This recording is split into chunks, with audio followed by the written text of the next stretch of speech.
A Kiss for the Conqueror by Clyde Mitchell. From our innermost planet to the farthest reaches of space, 1 man plus 1 woman equals, well, read Mr. Mitchell's story. "Tonight's the night," Bulger said.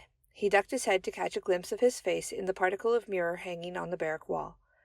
It was a lean and hungry face, the hollows in the thin cheeks disguised by the 3-day growth of stubble. He could see Sergeant Pulley's sneer reflected in the glass. "You think I'm joking?" Bulger pushed the long black hair over his ears with the palms of his hands. There were few combs in the world. "I think you're nuts," Pulley said from his bunk. He was wearing a ragged t-shirt. The metal, with its shrieking eagle green with rust, looked ludicrous pinned to his chest. But Pulley wouldn't part with it. "We'll see," Bulger said grimly. "Can I use your razor?" Pulley shrugged. "Once more won't matter. I'd give 1,000 credits for a straight edge and a strop." "Fat chance," Bulger said. He peeled off the coat of his gunmetal gray uniform and flung it on the bed. Then he went to the brown-spotted sink and turned the only faucet that worked. The trickle of icy water that emerged ran copper.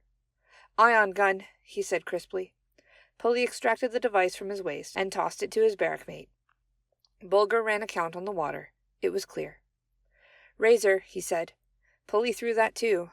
The metal was as rotten green as the man's eternal metal. Bulger looked at it disgustedly, running a thumb along the blade without breaking skin. "Couldn't cut lard," he said with a snort. But he started the painful shaving process. Pulley watched in fascination. "You really got it bad," he said wonderingly. "Taking a chance like that for one lousy kiss? What's so hot about this dame?" "I can't explain it. She's a looker. But it's more than that. I've been watching her parade around, swinging her little—" He cut himself and swore. "I stopped to speak to her once. There was something in her face. That same kind of thing you see in all their faces." "Yeah," Pulley said bitterly. "I know the look." "Do you?" The other man turned around. "What do you see? Hate?" "Yeah. What else?" "No." Bulger shook his head and stared moodily at himself in the sliver of glass. "It's not hate anymore, Pulley. The hate died out of him a long time ago. Right after the war. Right after the contamination. They hate us," Pulley said flatly. "I don't think so. I think it's something different now. Something worse." He began to shave again. "Contempt," he said. Pulley's right hand balled into a fist and struck his knee. "We should have killed 'em all. We should have wiped 'em out." "I asked her for a match," Bulger said dreamily. "Just a lousy match. She stared at me like I was some kind of microbe. Then she wraps her damn cape around her face like she didn't want to let me breathe on her." His growing anger caused his hand to tremble. He cut himself a second time. "So you're going to kiss her?" Pulley sneered. "Why don't you throttle the gal? Why don't you beat her up? Or haven't you got the guts?" Bulger turned the anger on him. "Watch yourself, Sergeant." "Pulling rank." It was a jeer. "Shut up." Pulley swung his boots to the bed. "Okay, pal," he chuckled. "Have it your own way. You're asking for the same amount of trouble whether you kiss her or kill her." "I'm going to kiss her," Bulger said vacantly, dabbing at his face with a grimy cloth. "I'm going to wait for her by the mess hall. She comes out of quarters on Barton Street every night around 10 o'clock.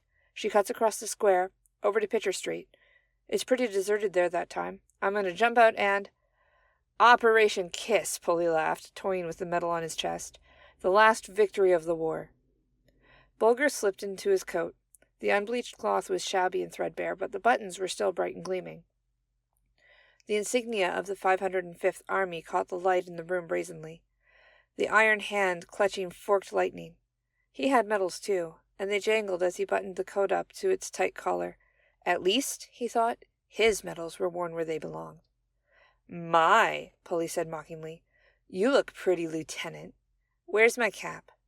"On the hook behind you." Bulger put the cap on his head, squaring it. He stepped back from the glass to determine its correctness. "Beautiful," Pulley said. "All right, knock it off. What time is it?" 20 to 10. Better get going. Your girlfriend's waiting." "I'm going," Bulger said, strapping on his watch. He clanked to the doorway of the barrack, but turned before going out. "This place stinks," he said. "We gotta clean it up one of these days." "Sure," Pulley said lazily. He flopped over on the sagging bunk and turned his head to the wall. "Have a good time, Lieutenant." His chuckle ended in a yawn. The area was deserted, just as Bulger knew it would be. He walked quick march towards the mess hall, hoping that he would be unobserved, regretting now the cluster of medals on his uniform. He knew that these tokens of battle were officially frowned upon, but he also knew that there would be added satisfaction in crushing the hard bits of brass and iron against the girl's heaving chest. He ducked behind a building when he heard footsteps. 2 women passed him, speaking in low tones, their skirts rustling in the silence of the night. He held his breath until they were gone, and darted out from concealment, walking more rapidly towards his destination. The mess hall wasn't 100 yards away from the wire fence that marked the safety limit. Even from where he was, he could see the red-lettered sign that warned Conqueror and Vanquished alike away from the radiation-contaminated zone. Bulger suddenly remembered that he had forgotten his ion gun. The thought troubled him only slightly. He had more vital things on his mind. It was an odd revenge he was after. The mess hall was a looming black shadow, facing the rows of sagging-roofed shacks that stretched out for 1/3 of a mile. It was their quarters, seedier, uglier, far less equipped to withstand the brutal weather than the barracks, yet somehow warmer, friendlier, happier-looking. He hated the sight of them. He dived into the enveloping darkness behind the mess hall, stealing a look at the illuminated dial of his watch. He began his vigil. In a few minutes she would appear. Time went slowly. Then he saw her. She was giving murmured goodbyes to the people with whom she visited night after night. Now it was time to go, half an hour before the sound of curfew.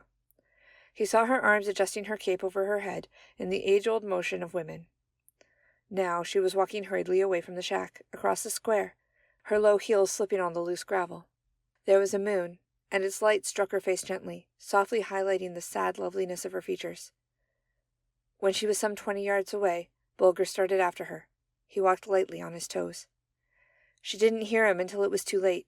His hand went out, and his fingers whipped the cape from her shoulders to the ground. One arm snaked her waist, the other arched smoothly in front of her. But she was struggling, her foot kicking out forcefully. "Just a kiss, baby." He leaned over her, laughing, and replaced the hand over her lips with his own hungry mouth. The kiss was savage. Beyond the force of love or sexual appetite, it was a blow, a crushing onslaught, a blitz of the emotions. "You animal!" she cried. "Listen! Help!" she screamed. "No, you don't understand! Stop!" she shouted. He turned around, frantic at the sounds that were gathering behind him. He saw the figures coming towards him. When the hands closed around him, he went limp and silent, and allowed himself to be led away. The tribunal took action quickly. The guards, with their rifles firm against their chests, looked at him with neither hate nor animosity. The judges were less dispassionate. "Lieutenant Bulger?" He stared over their heads. "Janice Damon?" The girl stepped forward, still sobbing. "Yes," she said. "He's the one. He's been watching me. I know it. I've seen him hanging around the quarters." The woman in the silken uniform looked solemn. "You were given many privileges, Lieutenant," she said crisply. "But it would seem that men," she said the word with loathing, "must always take advantage of their privileges. Do you have anything to say?" He shook his head. "It's greed, you know," the woman said confidently. The other women of the tribunal nodded in agreement. "Greed's the downfall of all men. How many wars do you have to lose before you realize that?" He said nothing.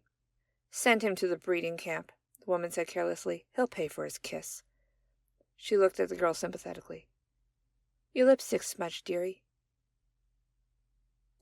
End of A Kiss for the Conqueror by Clyde Mitchell.